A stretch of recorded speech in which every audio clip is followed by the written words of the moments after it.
Hello, welcome to another video on the farm, and today we are going back to a project that is, well, it's been on this is actually one of the first projects that was put up on this channel, the French 75 potato launcher.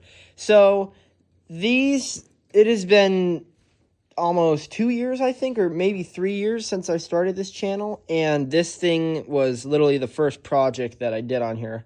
Now, at this point, compared to the original that I built, if you watch my original videos, the only original part on here from the original potato gun is actually the shield. This is the only remaining part from the original frame, because originally it was built out of wood, and then I completely scrapped it, but saved the shield, or I don't know what the actual term for that is, but I'm just going to call this a shield. It's just to block fire while you're behind it. I completely welded together this frame, which is consisting of a piece of like U-iron. If you look under here, it's hollow underneath. But a piece of like U-shaped iron that goes up into a piece of galvanized like 2-inch pipe, piece of angle iron welded to the front of it. And then I believe this is 7/8 dowel, about 6 feet or 7/8. No, it's about 5 feet long going across. It goes all the way through there, and then I welded these caps on. It's got some extra reinforcement made out of fence posts, and then the seats, one of them fell off because these things were not welded very well. My welding skills were very amateur back then, so yeah, that fell off. And then got some more iron coming up here. It's just screwed in there. This is simple potato gun with one little difference that made it breech loading. If you look in there, the barrel comes all the way back, and it's got holes drilled in here. So you can load your potato in the back, and you got to shove it up above here with a stick or dowel, and then you can spray some hairspray in there, shut this, and then all you gotta do is hold a flame up to this little hole here, and it lights off. Very primitive. For now, that's all I had when I built this. Hopefully in the future I can put a actual sparker in here. And then it has a simple car scissor jack with some handle modifications that I made that it acts as an adjustment for your, like, how high you want it to shoot. And then it also had, when it was on the original wheels, it had these shield that came down and would, because this thing sat up a lot higher. Right now the wheels are taken off. I'll get to that in a minute. But this thing would swing down and would protect your legs from fire. Like if you're using it in an airsoft war or something, protect your ankles. Anyways, but yeah, this is the French 75. I haven't worked on it. About a year is when I posted the videos on me building this frame. But lately, I've realized that my wheel design isn't very solid. For one, these wheels are simply made out of, I believe this is 3/4 inch plywood that I cut. Oh yeah, these are from the original gun too. And originally, it was just a dowel going through it. Now it's a steel dowel, but then I bolted some stuff on there, but you could only roll it about 100 feet before it would start, or not even, you could roll about 50 feet before it'd start getting wobbly. And also there wasn't any bearings or anything, so it would squeak.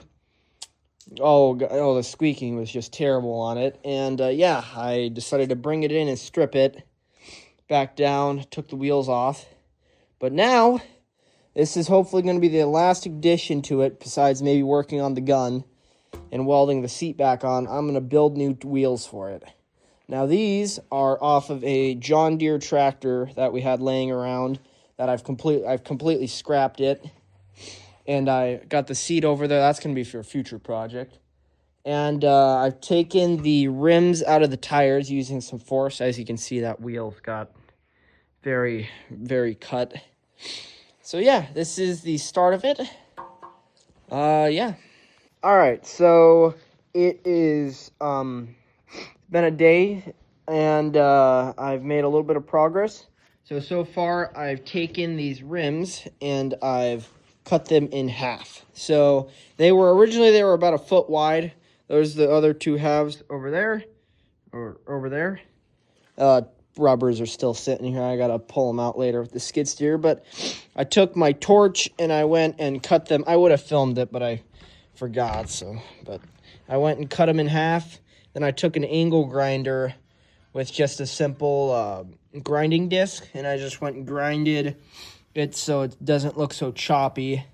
It's still definitely, like you can see there, it dips down and stuff. It's definitely not even, but, you know, it's not as sharp. Like, if you look over on these ones, you can still see all the slag and gunk on it. Like, yeah, look at it looks like it's got teeth. So I grinded all that off. This one here is basically ready to go. It still has a little bit of slag on the inside. I'm probably just going to leave that, though. It'll fall off over time. But this part has a massive rust hole in it because these are off of like a real old John Deere that I salvaged. So I need to fill this in. I think what I might do, either I'm going to find some like scrap around here, or I'm going to take the torch to those and just cut out a strip of metal because it's already got the curve of this, and maybe bend it a little bit, and then just simply weld it onto here and reinforce it a bit with some stuff so that this part is complete and not as rusty. I also went and bent it a bit because I had to bend this rim out a bit because when I was pulling these tires out of the ditch, I accidentally dinged them up with the tractor. So yeah, a little bit of progress made. So yeah.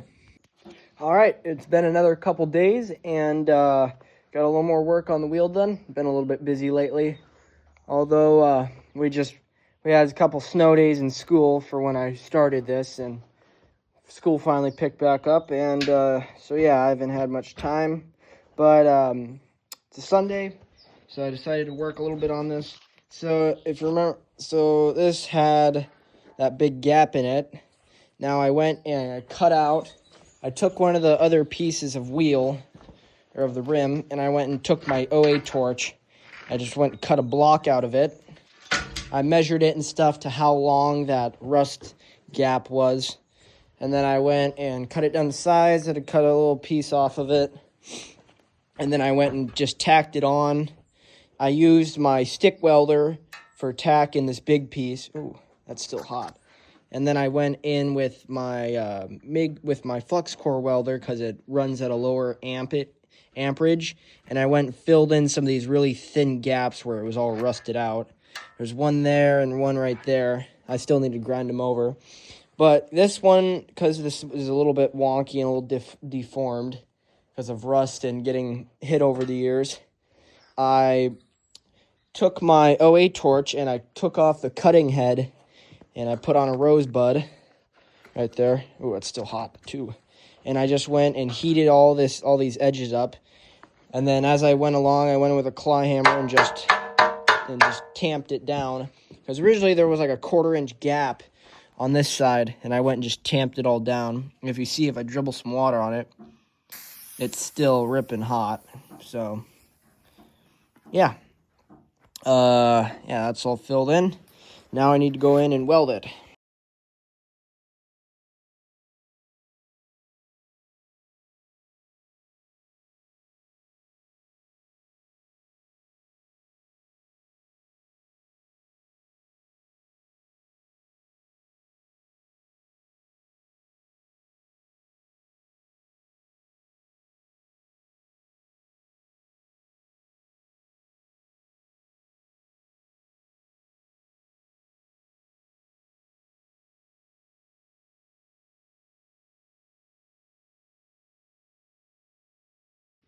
Well, it seems I have missed a spot with the OA torch. So, okay, and also these are my welds right here. They are definitely not pretty. They need to be cleaned up. Actually, I might need to re-weld that. Anyway, it's kind of hard with this material because it's mostly rust. But in here, there's too much of a gap for me to get in with my rod. Or I mean, like, my rod's small enough where I can go inside of there. So I need to hit it with the torch again and pound it down. So we're gonna do that. Okay, All right, I got that done. I just heated it back up with the rosebud, pounded it back down with a claw hammer. I would show it, but I am afraid that this video will get taken down if I show me using fire, so we're gonna have to keep that out. But yeah, back to welding.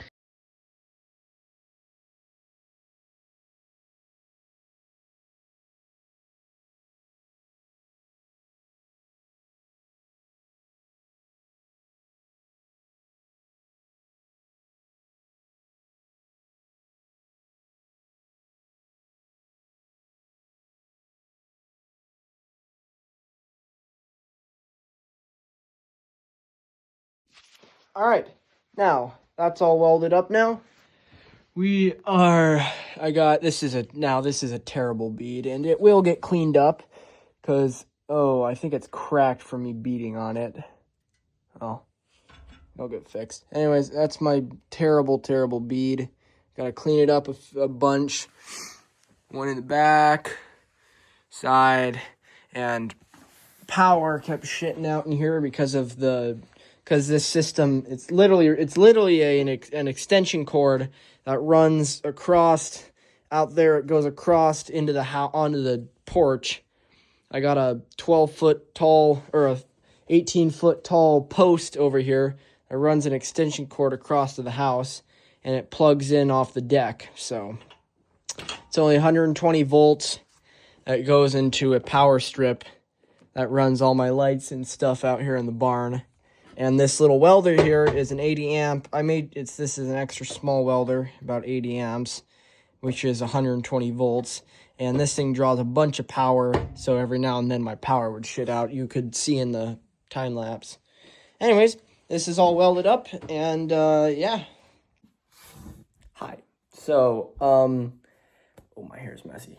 Anyways, so that video that you just watched was filmed back in February, and it is now June.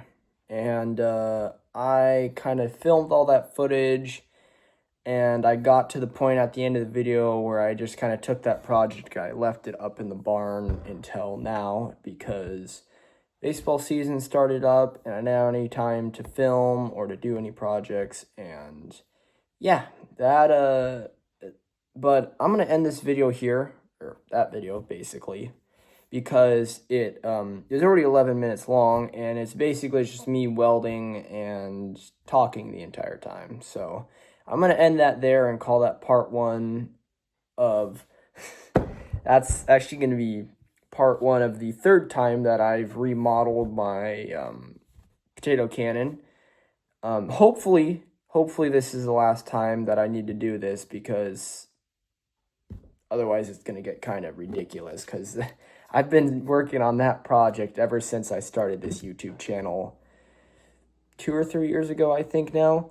Anyways, so yeah, I'm going to end this video here, and hopefully you guys enjoyed.